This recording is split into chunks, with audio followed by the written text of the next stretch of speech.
Alam semesta demikian besarnya. Siapakah yang menghuni? Apakah hanya manusia saja? Ataukah ada makhluk lain? Sampai sekarang ilmu astrobiologi belum menemukan data-data yang signifikan. Semuanya baru pada tingkat dugaan dan asumsi-asumsi. Karena itu, agaknya kita belum bisa bersandar pada data-data empirik untuk membahas tentang penghuni alam semesta ini. Untuk itu, akan lebih baik jika kita mendasarkan pembahasan kita pada informasi dari Al-Quran.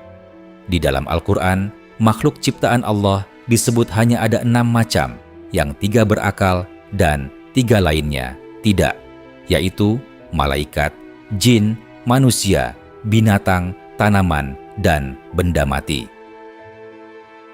Malaikat adalah makhluk yang diciptakan Allah khusus untuk membantu Allah mengurus alam semesta ciptaannya. Bukan berarti Allah kewalahan dalam mengurus alam semesta ini dan kemudian butuh bantuan malaikat. Allah berfirman bahwa Dia selalu dalam kesibukan mengurusi alam semesta. Quran Surat Ar-Rahman ayat 29. Semua yang ada di langit dan di bumi selalu meminta kepadanya. Setiap waktu Dia dalam kesibukan.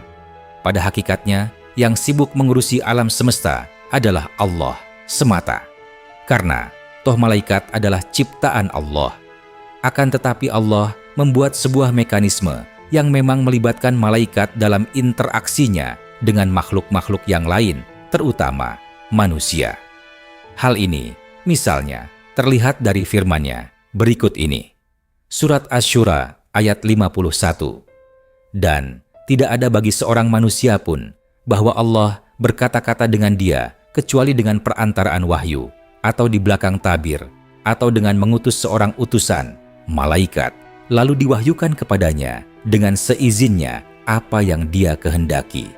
Sesungguhnya Dia maha tinggi lagi, maha bijaksana. Bukan karena Allah tidak mampu berkomunikasi dengan makhluk ciptaannya.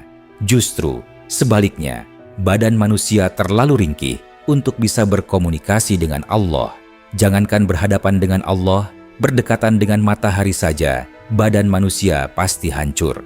Demikian pula, panca indera kita terlalu lemah untuk bisa berkomunikasi dengan Zat yang Maha Agung itu. Maka, ada mekanisme tertentu untuk bisa berkomunikasi dengannya. Nah, di antaranya adalah dengan melewati malaikat. Malaikat adalah makhluk Allah yang badannya terbuat dari cahaya. Badan cahaya itu lantas diberi ruh oleh Allah, maka jadilah makhluk malaikat. Karena badannya terbuat dari cahaya, maka badan malaikat itu memiliki berbagai keunggulan, jauh di atas manusia atau makhluk Allah lainnya. Bobotnya sangat ringan, karena itu kecepatannya sangat tinggi, bahkan tertinggi di alam semesta. Kecepatan cahaya adalah 300.000 km per detik. Karena itu, malaikat juga bisa bergerak dengan kecepatan yang sangat tinggi itu. Jika mau, malaikat bisa bergerak mengelilingi bumi sebanyak 8 kali hanya dalam waktu 1 detik. Dengan kecepatan setinggi itu, malaikat lantas memiliki berbagai kelebihan. Di antaranya, malaikat memiliki waktu yang sangat panjang dibandingkan dengan waktu manusia.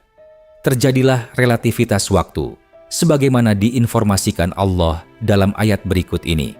Surat Al-Ma'arij ayat 4. Naik malaikat dan ruh kepadanya dalam waktu sehari yang kadarnya 50.000 tahun.